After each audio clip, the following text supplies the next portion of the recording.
वचन को सुनेंगे। और मर्सी बहन का फिर से एक बार धन्यवाद और स्वागत कि प्रभु ने हमारे बीच में आप जैसी दासी को रखा है और आज हम निश्चय आशीष पाएंगे। Yes sister.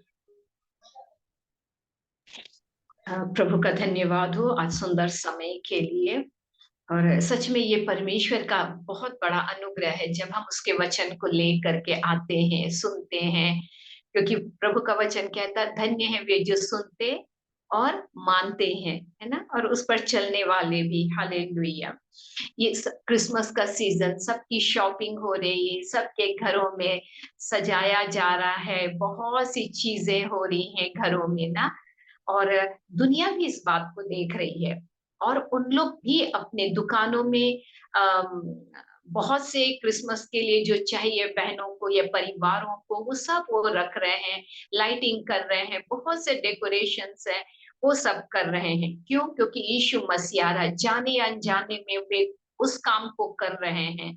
और जो अन्य जाति लोग हैं जो नहीं जानते हैं लेकिन फिर भी वो कर रहे हैं इस बात को, तो प्रभु उनकी समझ को खोले, उनकी आंखों को खोले कि वे जान सके कि ये जो हम कर रहे हैं इसके पीछे कोई मामूली बात नहीं है, क्योंकि दुनिया का उद्धारकर्ता ने जन्म लिया है। हालेलुया। हम पढ़ेंगे लूका उसका 2 अध्याय और उसका 8 वचन। सब जानते हैं इस वचन को बहुत अच्छे से, हम हर साल सुनते हुए आए हैं। और प्रभु ने कुछ बातों को मुझे बताया, तो मैं उन्हीं बातों को आपके साथ शेयर कर रही हूँ। पवित्र आत्मा सहायता और मदद करे। हम सब अपनी आंखों को बंद करें। धन्यवाद, धन्यवाद देते प्रभु आपकी दया और आपकी करुणा के लिए जो आपने हम सब पर बना के रखी है। विशेष करके इस समय के लिए आपका धन्यवाद देते हैं प्रभु, कि जब हम आपके वचन के पास बैठे हैं आपकी सुनने के लिए। हाँ मेरे परमेश्वर, हम जानते हैं हम सब उत्तम भाग को चुन रहे हैं। हालेलुया पिता, आपकी स्तुति हो स्वामी प्रभु। धन्यवाद देते हैं प्रभु, सच में आप जैसा परमेश्वर कोई नहीं है जिसने हमारी सहायता के लिए प्रभु जी उस पवित्र आत्मा को दे दिया जो हमेशा हमारे साथ रहे, हमारी सहायता करे, हमें याद दिलाए और हमें सामर्थी गवाह बना दे। धन्यवाद देते हैं प्रभु जी। सारा आदर महिमा आपको देते। मेरे मुंह के वचन, मेरे हृदय का ध्यान आपको ग्रहण हो प्रभु जी, और इस वचन को आप ले प्रभु और तोड़ करके हम सबों में बांट करके हमें तृप्त करें, यीशु मसीह के नाम से, आमीन आमीन। यहाँ पर लिखा है, और उस देश में कितने गड़रिये थे जो रात को मैदान में रहकर अपने झुंड का पहरा देते थे। तो ये जो वचन लिखा है लूका ने लिखा, ये डॉक्टर है लूका। और ये चारों सुसमाचार में अगर हम देखें तो मत्ती, मरकुस और यूहन्ना ने इस बात को नहीं लिखा, उन्होंने नहीं मेंशन किया यीशु मसीह के समय की इस बात को। लेकिन ये जो लूका है वो लिख रहा है कि उस देश में अर्थात बैतलहम में, है ना, वहां पर बहुत से गड़रिये थे और जो रात को मैदान में रह करके क्या कर रहे थे, अपने झुंड का पहरा दे रहे थे। तो ये जो गड़रिये थे ये कोई मामूली गड़रिये नहीं थे, ये स्पेशल थे और ये याजक थे जो एक तरीके से मंदिर में जो चढ़ाए जाने वाले जो बलिदान चढ़ाए जाने वाले जो भेड़े थी, जो मेमने थी, उनको वो क्या करते थे, तैयार करते थे, उनकी देखभाल करते थे। और ये कोई ठंड का समय नहीं था जिस प्रकार हम क्रिसमस मनाते हैं दिसंबर में, नहीं तो ठंड के समय वो बाहर नहीं बैठ सकते थे और उस समय फसल भी कटी रहती थी वहां की, तो इसलिए वो वहां पर बैठते थे मैदान में। बैतलहम के आसपास जो है ये विशेष जो भेड़े हैं जो बलिदान के लिए चढ़ाई जाती थी और मंदिर में। और ये जो चरवाहे थे ये भी कोई साधारण चरवाहे नहीं थे, और ये जो चरवाहे थे ये याजक थे। मैं शायद गलत बोली पहले, ये जो याजक थे ये याजक थे, ये जो चरवाहे थे। और ये जो याजक थे, जब बच्चे जो पैदा होते थे भेड़ों के, उनको देखते थे कि उसमें कोई दोष तो नहीं है, उनके पाँव ठीक है, उनके हाथ ठीक है, उनकी आंखें ठीक है, क्योंकि जो बलिदान चढ़ाया जाने वाला जो भेड़ है वो बिल्कुल निर्दोष होना चाहिए, वो बिल्कुल परफेक्ट होना चाहिए उस सेक्रीफाइस के लिए जो उस मंदिर में चढ़ाया जाना है। कितने जो जानवर हैं उनको हमेशा चाहिए रहता था वहां पर, और इसीलिए जब भी भेड़ों को चढ़ाना है या मेमनों को बलिदान के रूप में, तो लोग आते थे कि हमें दे दो, हमें बलिदान चढ़ाना है। तो ये इनके पास वो तैयार रहते थे और वो दिया करते थे। तो यहाँ लिखा हुआ है कि मैदान में रह करके जो गड़रिये थे वो इन भेड़ों को चराते थे और उस झुंड का पहरा देते थे। तो ये ठंड में नहीं था, वो ठीक अलग बात है, ये वो एक अलग विषय है। और लिखा है 9 वचन को, और प्रभु का एक दूत उनके पास आ खड़ा हुआ और प्रभु का तेज उनके चारों ओर चमका और वे बहुत डर गए। जब यीशु मसीह का जन्म हुआ तो स्वर्ग में अद्भुत कार्य हो गया। एक स्वर्गदूत को आज्ञा मिली कि तुम सीधे उन गडरियों के पास जाओ। और जब वो गया तो वो गया है, लेकिन वहां पर क्या हुआ कि उन वहां पर चारों तरफ लिखा हुआ है प्रभु का तेज चमका, उनके चारों ओर प्रभु का तेज। ये चमक, ये महिमा क्या थी, ये तेज क्या था? ये शेकाइना ग्लोरी है। उर्दू बाइबल को जब मैं देख रही थी तो लिखा है खुदावन का जलाल, लिखा है वहां पर। प्रभु का तेज उनके चारों ओर चमका और वे बहुत डर गए, है ना। हम साधारण से मनुष्य हैं, अगर किसी स्वर्गदूत को ही देख लें तो हम डर जाएंगे कि पता नहीं कौन है। लेकिन यहाँ तो स्वर्ग का जो प्रभु का जो तेज है उनके चारों ओर चमक रहा और वो उस घेरे में है, सोच सकते हैं आप लोग। लेकिन लिखा है तब स्वर्गदूत ने उनसे कहा मत डरो, क्योंकि देखो मैं तुम्हें बड़े आनंद का सुसमाचार सुनाता हूँ जो सब लोगों के लिए होगा। एक ब्रेकिंग न्यूज है, अगर हम आज की भाषा में बोले, एक ब्रेकिंग न्यूज है, पैदा हुआ और डायरेक्ट जो मैसेज है, ये जो न्यूज है वो गडरियों के पास आ रही है, किसी शहर में या बड़े बड़े न्यूज चैनल्स में नहीं, लेकिन एक गांव में, और वो भी बैतलहम के चारों ओर ये जो भेड़ों को जो चराने वाले, उनका पहरा देने वाले याजक हैं, उनके पास आ गई है। और कह रहा है कि आज दाऊद के नगर में तुम्हारे लिए एक उद्धारकर्ता जन्मा है। और वो ब्रेकिंग न्यूज क्या है? वो न्यूज है कि एक उद्धारकर्ता जो है वो दाऊद के नगर में जन्मा। दाऊद का नगर अगर बोलने से जब राजा किसी नगर को जब चढ़ाई करता था तो उसे उस राजा के नाम पर उस नगर का नाम दे दिया जाता था। जिस प्रकार दाऊद ने जब वहां पर यरूशलेम में चढ़ाई करी थी तो वो ले लिया। तो यहाँ पर लगा आज, आज हुआ है ये, दाऊद के नगर में तुम्हारे लिए एक उद्धारकर्ता जन्मा है और यही मसीह प्रभु है, ये उनको बता रहा है। और आगे अगर हम देखें, लिखा और इसका तुम्हारे लिए ये पता है, एड्रेस है ये, कि तुम एक बालक को कपड़े में लिपटा हुआ और चरनी में पड़ा पाओगे।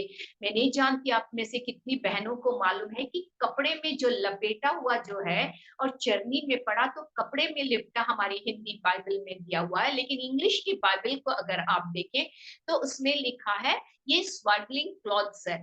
ये है SWA, स्वाडलिंग क्लॉथ्स है। ये स्पेशल एक रहता कपड़ा है जो जो जब भेड़े जब जन्मती थी छोटे से बच्चे को, वो जो याजक गड़रिये का काम कर रहे हैं वो उस कपड़े में लेते थे और उस कपड़े में ले करके उस कपड़े से उस बच्चे को पोंछते थे। वो मेमने को, छोटे से मेमने को पोंछेंगे, जिस प्रकार हमारे घरों में जब अपने मनुष्यों के बच्चे जब होते हैं तो किस प्रकार वो बहन सपना के छोटा सा एक बेबी है ना, कैसे जब हुआ होगा उसको पोछे होंगे, फिर क्या करते हो कपड़े में रैप करती है सिस्टर। तो उसी प्रकार इस मेमनों को ये जो याजक गड़रिये थे वो उनको लेते थे, उसको पोंछते थे और देखते थे कि इसमें कोई दोष है कि नहीं, परफेक्ट है ये बलिदान चढ़ाने के लिए। तो ये एक कपड़ा था और ये बता रहा है कि ये पता है, मतलब तुम्हारे लिए पता है कि तुम एक बालक को कपड़े में लिपटा हुआ और चरनी में पड़ा हुआ पाओगे, है ना? तो वहां पर बताया जा रहा है कि ये जो कपड़ा है, ये इनके लिए एक है कि जिस बालक का जन्म हुआ है, वो चरनी में पैदा हुआ है और उस कपड़े में लिपटा है। और एक जो महत्वपूर्ण बात है, एक उद्धारकर्ता जन्मा है, वो पूरा तुम्हारे लिए। और आज ही कि आज के बाद से तुमको और ज्यादा भेड़ों की ये बलिदान की आवश्यकता नहीं है, तुम्हें चरवाही करने की आवश्यकता नहीं होगी। और क्योंकि ऑलरेडी एक जो है उद्धारकर्ता ने जन्म ले लिया है, अभी और तुम्हें ये सब करने की जरूरत नहीं है। रात को मैदान में जाग करके तुमको भेड़ों की रखवाली नहीं करना पड़ेगा। और यहाँ पर लिखा हुआ आगे कि तब एकाएक उस स्वर्गदूत के साथ स्वर्गदूतों का दल परमेश्वर की स्तुति करते हुए यह दिखाई दिया, आकाश में परमेश्वर की महिमा और पृथ्वी पर उन मनुष्यों में जिनसे वो प्रसन्न है शांति हो। तब यहाँ पर क्या हुआ, जब ये एक स्वर्गदूत बोल रहा था, तो हमेशा जब जहां कहीं पर भी प्रभु का वचन है, वहां पर प्रभु के लिए क्या है, आराधना और स्तुति है। जैसे हम सब लोग जब कभी मिलते हैं, वचन के पहले क्या करते हैं, हम आराधना और स्तुति करते हैं। तो यहाँ पर क्या हुआ, ना केवल एक स्वर्गदूत ने आकर के उस न्यूज को दिया, लेकिन स्वर्गदूतों का लिखा एक दल आ गया। अगर हम बोले कि हेवनली एंजल्स आ गए और एक हेवनली क्वायर आ गई वहां पर। और वो क्या कर रहे हैं, परमेश्वर की स्तुति कर रहे हैं कि ना केवल पृथ्वी पर लेकिन आकाश में परमेश्वर की महिमा, और पृथ्वी पर उन मनुष्यों में जिनसे वो प्रसन्न है, उन पर क्या हो, शांति हो। तो कितनी सुंदर बात को अगर हम देखें कि वहां पर जो ये लूका है वो बता रहा है इन बातों की, कि उस दिन उस रात में क्या क्या हुआ उस मैदान में। और ये सारी बातों को वो बता रहा है कि किस प्रकार चरवाहों को ये संदेश दिया गया। आगे अगर हम देखें 15 में लिखा है कि स्वर्गदूत उनके पास से जब स्वर्ग को चले गए, तो गडरियों ने आपस में कहा, आओ हम बैतलहम जाकर यह बात जो हुई है और जिसे प्रभु ने हमें बताया है देखें। तो ये जो सब चरवाहे, जो याजक लोग जो थे गडरिये, इन्होंने आपस में बातें की कि आओ हम चले, क्योंकि स्वर्गदूत ने हमें आकर के बताया है। अर्थात जब आओ बोल रहे हो और हम कह रहे हैं वहां पर, तो इसका मतलब वो सब में एकता थी, सब में मेल मिलाप था, सब में प्रेम था। और यहाँ पर कह रहे हैं कि चलो जो प्रभु ने हमें बताया है हम देखें। उन्होंने ये नहीं बोला स्वर्गदूत ने बताया, लेकिन इन्होंने विश्वास किया। अब विश्वास करने के बाद अब कह रहे हैं कि चलो।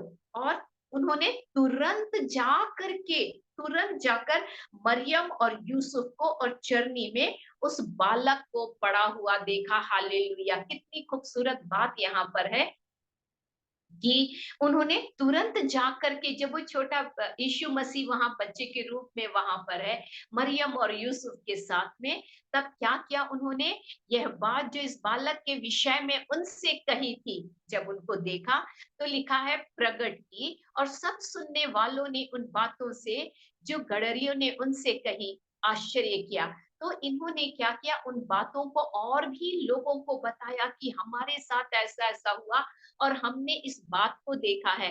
उर्दू बाइबल में मैं जैसे बता रही, मैं अभी कुछ समय से मैं देख रही हूँ कि क्या वर्ड्स हैं उसमें, कैसा लिखा है। हिंदी में लिखा है प्रकट किया, उर्दू में लिखा है उसने मशहूर किया। हालेलुया, कितना अच्छा शब्द है ना, कि परमेश्वर यीशु मसीह जब पैदा हुआ उसकी खुशखबरी को उन्होंने अपने तक नहीं रखा, लेकिन सब जगह उन्होंने फैला दिया। और यहाँ पर अगर हम देखें कि ये जो न्यूज जो थी, जब उन्होंने दूसरों को बताया, तो लिखा है कि उन लोगों ने उन आश्चर्य किया। ये क्योंकि कोई मामूली बात नहीं थी। हमारे घरों में बच्चे पैदा होते, खुश होते, हम लोगों को फोन करके बताते। आजकल तो मोबाइल है, तुरंत हम क्लिक करते हैं और मैसेज करते या भेजते हैं। लेकिन इन्होंने खुद बताया, और जब लोगों ने मुंह से सुना, हम आमने सामने देखना और सुनना में बहुत अंतर है। तो जब इन लोगों ने बताया, तो लोगों ने आश्चर्य किया कि अरे ऐसा भी हुआ है करके ना। तो एक बात को जो हम यहाँ पर देख रहे हैं, यशैया उसका 9 का 7, वहां पर लिखा हुआ है यशायाह उसका 9 अध्याय और उसका 7 में इस प्रकार यशायाह भविष्यद्वक्ता भी लिख रहा है। यीशु मसीह के आने की ये क्या कर रहा है, प्रोफेसी कर रहा है, भविष्यवाणी। लिखा है, जो लोग अंधियारे में चल रहे थे, 9 का 2 को, जो लोग अंधियारे में चल रहे थे उन्होंने बड़ा उजियाला देखा, और जो लोग घोर अंधकार से भरे हुए मृत्यु के देश में रहते थे उन पर ज्योति चमकी। और अगर देखें तो 6 में, क्योंकि हमारे लिए एक बालक उत्पन्न हुआ, ध्यान से, हमारे लिए।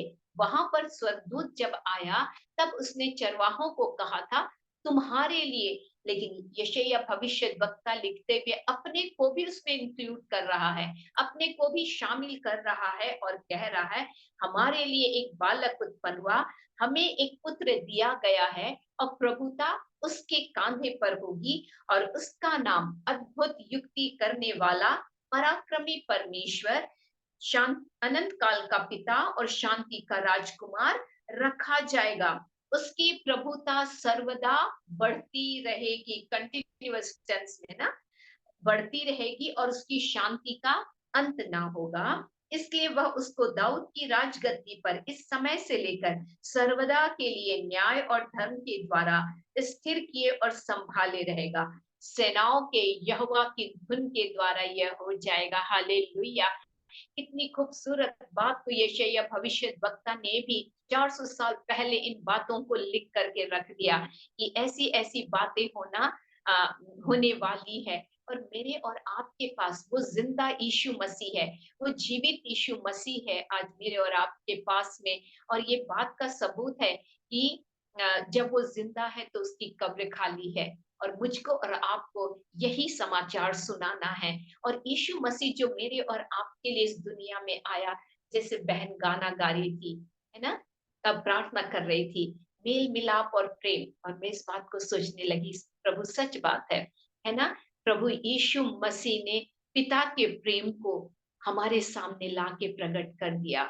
कुछ भी छिपा नहीं, कुछ भी ढपा नहीं, कोई बात अंधेरे में या छुप करके नहीं हुई, सारी दुनिया ने इस बात को देख लिया और जान लिया। और आज भी लोग बैतलहम जाते हैं और वहां पर यीशु मसीह के एक नाम से उन लोग बहुत बड़ी एक आराधना होती है, उसमें लोग शामिल होते हैं, और आज भी वो स्थान है।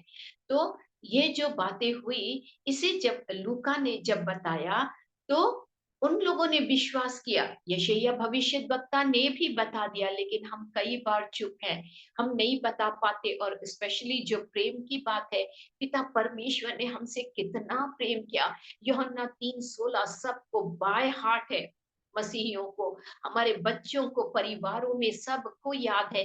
लेकिन क्या उस वचन के अनुसार हमारा जीवन है? क्या सच में हमारे पास वो प्रेम है? क्या सच में हमारे पास वो मेल मिलाप है? हम नए साल में प्रवेश करने जा रहे हैं। एक बात को हम देखेंगे, एक और, ये क्रिसमस का था, लेकिन एक विषय को हम ले करके कि किस प्रकार, क्या मेरे मन में किसी के लिए कुछ है, कुछ बातें, बहुत सी बातें हमारे मनों में है, लेकिन एक बात को हम दाऊद के जीवन से देखेंगे। दूसरा सामुएल उसका 9 अध्याय और उसका 1 से हम अगर पढ़ें, हम सब जानते हैं ये मपीबोशेत पर दाऊद की कृपा है ना, वहां पर लिखा है दाऊद की कृपा। लेकिन अगर जब हम उसको पढ़ें आगे तो क्या लिखा हुआ है, 1 से पढ़ेंगे।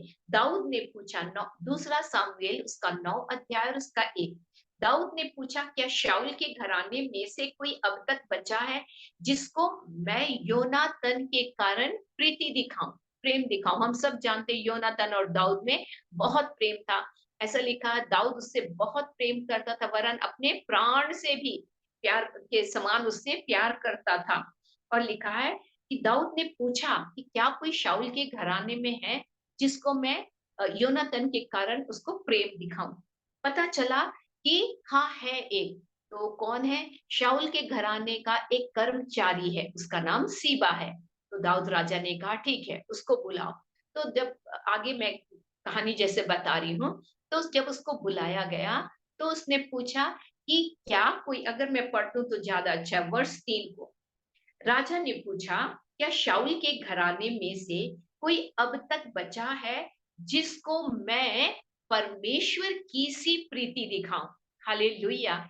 यहाँ पर किस प्रकार पवित्र आत्मा ने उसकी सहायता किया दाऊद की, कि दाऊद तो क्या किसी मनुष्य के कारण, क्या अपनी फ्रेंडशिप या अपनी दोस्ती के कारण तू किसी को प्रेम दिखाएगा, लेकिन उसने देखिए शब्दों को, वचनों, उसके जो स्टेटमेंट है या जो पूछ रहा है किस प्रकार बदल गया। वो कह रहा जिसको मैं परमेश्वर की सी प्रीति दिखाऊं। ध्यान दीजिएगा यहाँ पर सीबा ने राजा से कहा, हाँ योनातन का एक लड़का है, एक बेटा है, क्या है, जो लंगड़ा है। अगर हम पूछते हैं किसी से तो हम बोल सकते हैं कि हाँ, उनके पास उनके बच्चे हैं ना, है ना। अगर कोई हमसे पूछे किसी के विषय में, अगर मैं बोलूं बहन सीमा को ही, बहन सीमा आप जानती है क्या बहन सिल्विया को, है क्या कोई उनके फैमिली में कोई है क्या, तो आप बोलेंगे हाँ हाँ उनके बच्चे हैं ना। ऐसा नहीं बोलेंगे कि हाँ उनका एक बेटा है लेकिन लंगड़ा है ना, उनकी कमी घटी को नहीं बताएंगी। लेकिन यहाँ पर है योनातन बता का एक बेटा है जो लंगड़ा है। और अगर हम देखें आगे फिर पूछता है, राजा ने उससे पूछा वो कहाँ है। सीबा ने राजा को कहा कि वो लोदबार नगर में अम्मीएल के पुत्र माकिर के घर में रहता है।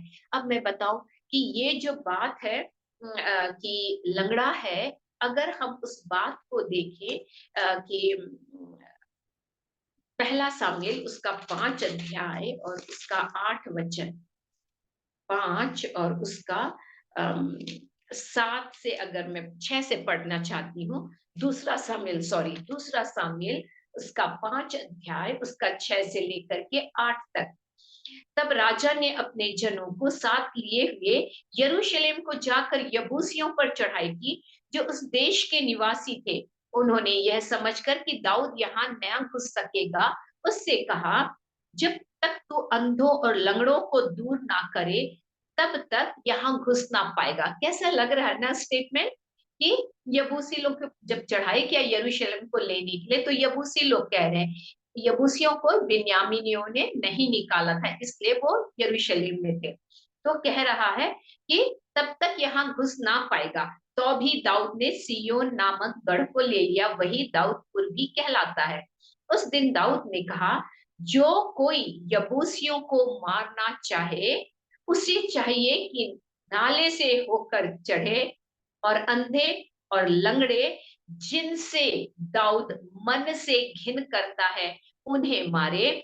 इससे यह कहावत चली, अंधे और लकड़े लंगड़े भवन में आने ना पाएंगे। तो हम यहाँ पर क्या देख रहे हैं, क्यों बोला यबूसियों ने कि तू जब तक अंधों और लंगड़ों को दूर ना करेगा इस नगर से तो तू घुस नहीं पाएगा। इसलिए जब हम आगे देखते तो लिखा हुआ है कि दाऊद अंधे और लंगड़ों से मन से घिन करता था। इसीलिए देखिए पवित्र आत्मा ने जब वचन को लिख रहा है तो वो ऐसे ही नहीं लिख रहा, पहले कौन सी बात होना चाहिए फिर कहाँ, फिर कौन सी, या इस प्रकार ना सिस्टमेटिक पूरा लिखा गया। तो लिखता है लंगड़ा है, फिर हमने देखा कहाँ है तो बोलता है लोदबार नगर में है। लोदबार नगर अर्थात जो है निर्जन स्थान है, जहाँ कोई हरियाली नहीं है, इस प्रकार के स्थान में रह रहा, और वो भी दूसरों के घर में रह रहा है। तब राजा बोल रहा है, कौन, दाऊद राजा, की ठीक है उसको बुला लो। और जब वो आता है 6 वचन को लिखा है कि वो मपी बोशेत नाम है, और मपी बोशेत का नाम का अर्थ है लज्जा या दुखी या शर्म। हम अगर बोले तो एक तरीके से देखा जाए तो जो मपी बोशेत था वो लंगड़ा था, इसका मतलब वो दूसरों के ऊपर आश्रित था। उसकी शादी हो गई थी, आगे देखे तो उसका एक बेटा भी था, लेकिन उसकी पत्नी का कहीं भी नाम भी नहीं लिखा है या बताया नहीं गया है, और वो दूसरों के घर में है। अगर हम 13 वचन के अगर आखिरी लाइन को पढ़ें, 13 पद को, दूसरा सामुएल उसका 9 अध्याय उसके 13 को, उसकी आखिरी लाइन में लिखा है वो दोनों पांव का पंगुला था। इसका मतलब पूरी तरीके से वो दूसरों के ऊपर आश्रित रहने वाला था। तो जब इसको बुलाया मपी बोशेत को दाऊद ने, तो वो डर गया, क्योंकि हमेशा ही शाऊल क्या करता था, उसको मारने के लिए उसके पीछे पड़ा रहता था, दाऊद को मारने के लिए। इसलिए दाऊद मपीबोशेत को डर था। लेकिन 7 वचन को अगर हम देखें तो लिखा है, दाऊद ने उससे कहा, अर्थात मपीबोशेत से, मत डर, तेरे पिता योनातन के कारण मैं निश्चय तुझको प्रीति दिखाऊंगा और तेरे दादा शाऊल की सारी भूमि तुझे फेर दूंगा और तू मेरी मेज पर नित्य भोजन किया कर। फिर अगर हम देखें 11 को पद को, सीबा ने राजा से कहा, मेरा प्रभु राजा अपने दास को जो जो आज्ञा दे, मेरा प्रभु राजा अपने दास को जो जो आज्ञा दे उन सबों के अनुसार तेरा दास करेगा। दाऊद ने कहा, मपीबोशेत राजकुमार के समान मेरी मेज पर भोजन किया करे। केवल भोजन नहीं करेगा, मेरे टेबल पर लिखा है डेली करेगा, लेकिन लिखा हुआ है किसके समान? राजकुमारों के समान। परमेश्वर ने कैसे उसके मन से इस घिन को दूर कर दिया जो अंधों और लंगड़ों के लिए उसके मन में था। अब क्या बोल रहा है कि वो मेरी मेज पर क्या करेगा? डेली खाना खाया करेगा। और 13 को अगर पद को पढ़े, मपीबोशेत यरूशलेम में रहता था। यरूशलेम का अर्थ क्या है? क्या है बहनों? शांति का घर, है ना। मपीबोशेत यरूशलेम में रहता था क्योंकि वह राजा की मेज पर नित्य भोजन किया करता था। वह दोनों पांव का पंगुला था। जब अगर हम इन बातों को देखते हैं कि किस प्रकार जो मपीबोशेत था वो राजा की मेज पर क्या कर रहा है? भोजन कर रहा है। तो अगर हम देखें कि ना केवल वो भोजन कर रहा है, लेकिन एक और भी बात उसके जीवन में हो गई, और वो थी कि मपीबोशेत को उसने क्या किया? उसने बचा लिया। और लिखा है कि हालेलुया, जब उसको जब चढ़ाई करके गिबोनियों ने जब वहां पर एक मिनट ना, गिबोनी लोग जो थे उन लोगों ने क्या किया? दूसरा सामुएल उसका 16 अध्याय उसका 1 वचन को पढ़ेंगे। दूसरा सामुएल 16 अध्याय और उसका 1। हालेलुया, निकालेंगे। दाऊद चोटी पर से हालेलुया, दाऊद चोटी पर से थोड़ी दूर बढ़ गया कि मपीबोशेत का कर्मचारी सीबा एक जोड़ी जीन बांधे हुए गदही पर 200 रोटी किशमिश की, 100 टिकिया धूप काल के फल की, 100 टिकिया और कुप्पी भर दाक मधु लादे हुए उससे आ मिला। अर्थात सीबा को अभी डर नहीं। बहुत सी कहानी अलग अलग है, लेकिन उसके मन में जब ये दाऊद जब चोटी पर चढ़ रहा था तब वहां पर ये सारी चीजों को लेकर आया। इसका मतलब कि वो कितना आशीषित हो गया था। और तो वहां पर अगर देखें कि मपीबोशेत जो है वहां पर अभी नहीं है, लेकिन दाऊद राजा की वजह से वहां पर उसको क्या मिल रहा है? बहुतायत का जीवन मिल रहा है वहां पर उसको। हालेलुया। तो परमेश्वर का ये कितना बड़ा वहां पर अनुग्रह हो गया उसके जीवन में कि जो कर्मचारी है वो भी आशीषित हो गया। और 21 दूसरा सामुएल उसका 21 अध्याय और उसका 7, दाऊद के दिनों में जब लगातार अकाल पड़ रहा था तब उसने गिबोनियों के परमेश्वर से प्रार्थना किया और उसको पता चला कि ये गिबोनियों के कारण हुआ। तो वो जाकर के पूछता है कि मैं क्या करूं तुम्हारे लिए? तब वो बोलता है कि गिबोनी लोग कहते हैं हमारे पैसे का लेन देन नहीं है, लेकिन हमारे लिए क्या करो तुम हमारे लिए शाऊल के घराने में से 7 लोगों को सौंप दो, उसके वंश में से। तो वो क्या करता है? दाऊद बोलता है ठीक है मैं उनको सौंप दूंगा। और उसने जो अय्या की जो बेटी रिस्पा थी उसके 2 बेटों को और मेरब के 5 बेटों को, जो मीकल की बड़ी बहन थी। बहुत सी जगह में मेरब के बदले मीकल शब्द आया है। अगर अगर आप दूसरे बाइबल जो ट्रांसलेशन में है, उसमें देखेंगे तो क्यों आया है मालूम? इसलिए क्योंकि जो मेरब की, ऐसा कहा जाता है जो स्कॉलर्स हैं कि जो मेरब थी, जो उसकी बड़ी बहन थी, 5 बच्चे होने के बाद उसकी डेथ हो गई। तो ये जो मीकल थी, जो जिसके उसके जीवन भर उसे बच्चे नहीं हुए, वो बांझ रही, तो इस मीकल ने उस पांचों बच्चों को पाला। तो ये मेरब के 5 बच्चे जो हैं वो, और दूसरी बात है कि जो अय्या की जो बेटी जो रिस्पा जो थी, है ना, उसके दोनों बेटों का था। सातों बेटों को दाऊद ने उन गिबोनियों को सौंप दिया। लेकिन 7 वचन को लिखा है, परंतु दाऊद ने और शाऊल के पुत्र योनातन ने आपस में यहोवा की शपथ खाई थी। इस कारण राजा ने योनातन के पुत्र मपीबोशेत को, जो शाऊल का पोता था, बचा रखा। हालेलुया! किस प्रकार परमेश्वर ने ना केवल जो मपीबोशेत लंगड़ा था उसको बचा के रखा, और दाऊद के मन से उस घृणा को उसने दूर कर दिया। और ये एक समय था जब गिबोनियों ने मांगा कि शाऊल के घराने में से हमको 7 लोग दे दे। उसके पास, दाऊद राजा के पास एक अच्छा चांस था कि ठीक है, चलो ये मपीबोशेत लंगड़ा है, इसका और क्या काम, मैं दे देता हूँ। नहीं, लेकिन उस योनातन के कारण, और सबसे बड़ी बात कि पवित्र आत्मा ने उसके मन में उस घिन को हटा करके, उस घृणा को हटा के प्रेम को भर दिया, और उसने क्या किया, मपीबोशेत को उसने बचा लिया।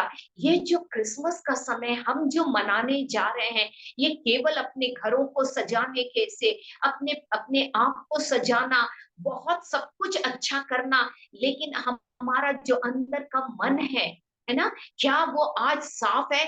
हम कई दूसरे चर्चेस के लोगों के लिए, दूसरे लोगों के लिए तो हम करते ही हैं, लेकिन कई बार हमारे अपने लोगों के लिए हमारे मन में बहुत सी ऐसी बातें रहती हैं।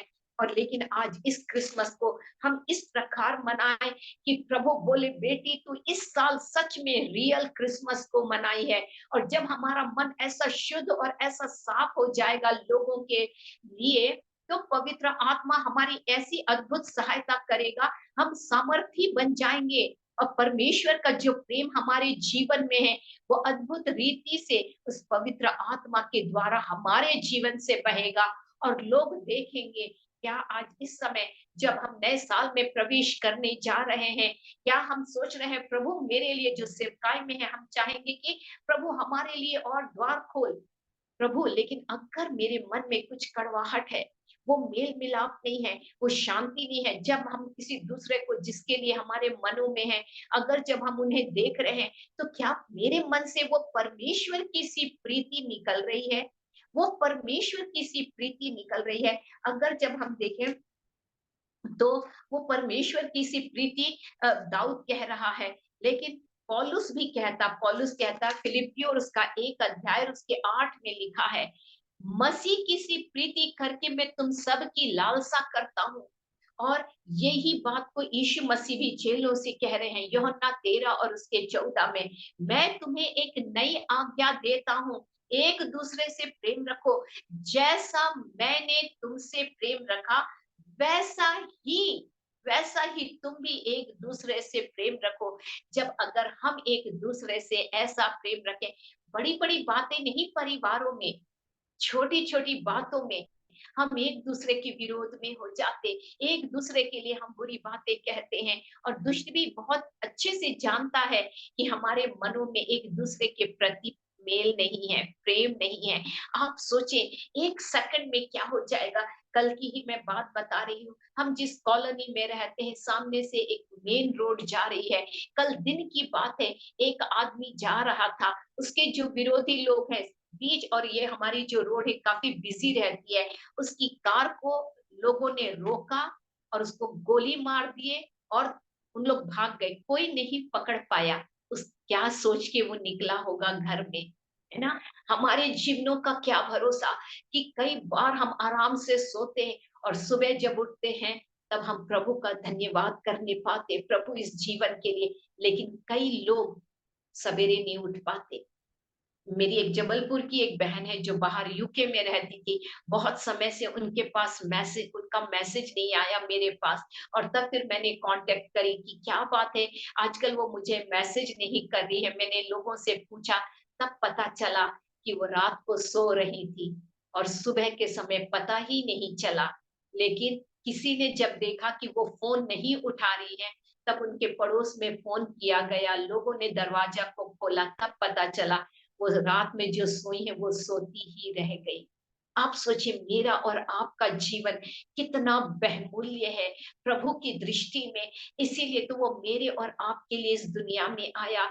मेरे जैसे और आपके जैसे कितने और लोग हैं जो इस दुनिया में हैं। हम सब के लिए वो यीशु मसीह इस दुनिया में आया है।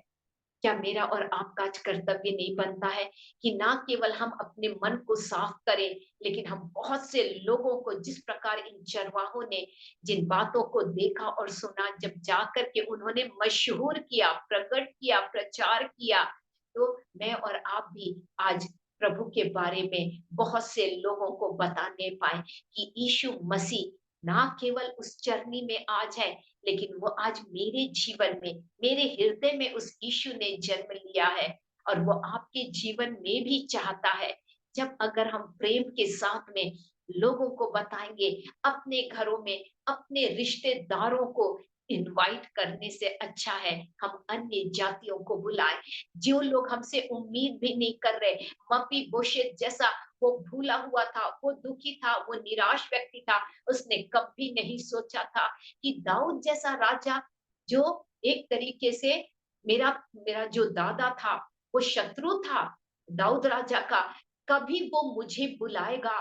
लेकिन कई लोग सोचते होंगे हम आज भूले हुए हैं, कोई हमें याद नहीं करता, लेकिन राजाओं का राजा जो हमारा प्रभु है वो आज याद कर रहा है। जो लोग ऐसा सोचते हैं, जो आज दुखी हैं, परेशान, चिंता और दुख में, बीमारी में पड़े हैं, आज प्रभु उनको याद कर रहा है मपी बोशेत के समान।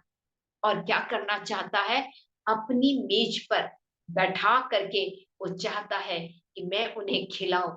और आज वो समय है कि हम भी, जिस प्रकार पौलुस ने लिखा, मैं मसीह की सी प्रीति करके मैं तुम्हें क्या करता, तुम्हारी लालसा करता हूँ।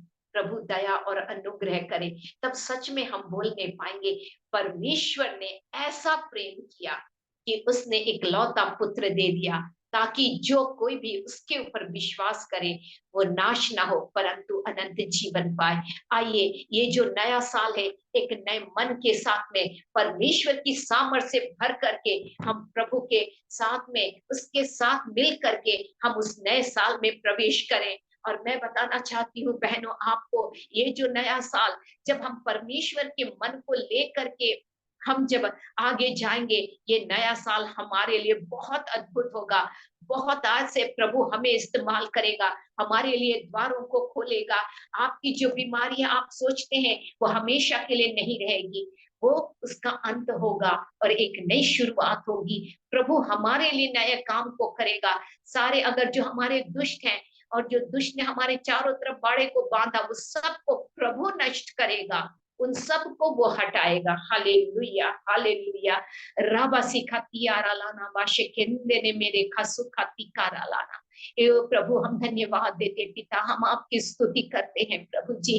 धन्यवाद, धन्यवाद, धन्यवाद देते हैं प्रभु जी कि आपने प्रभु जी इस बात को प्रभु स्वर्ग तक सीमित नहीं रखा, लेकिन उसी दिन प्रभु जी आपने उन चरवाहों को, उन याजकों को प्रभु, जो मंदिर की प्रभु ड्यूटी में लगे हुए थे, उन पर आपने इस बात को प्रकट कर दिया कि और मेमनों की जरूरत नहीं है, क्योंकि जिस प्रकार इब्रानी 10 में लिखा है, होम बलि और मेल बलि तूने नहीं चाहा, पाप बलि तूने नहीं चाहा, लेकिन मेरे लिए एक देह तैयार किया और मैं तेरी इच्छा पूरी करने के लिए आया हूँ। हाँ मेरे परमेश्वर प्रभु जी, क्योंकि प्रभु जी मेमने का लहू प्रभु जी काफी नहीं था मेरे प्रभु लोगों के पापों को क्षमा करने के लिए, लेकिन उद्धार करता यीशु मसीह प्रभु मेरे और प्रभु जी और प्रभु इस दुनिया के लोगों के पापों को क्षमा करने के लिए आ गया। उसका निर्दोष निष्कलंक और पवित्र लहू मेरे प्रभु हमारे पापों के लिए बहाया गया प्रभु जी।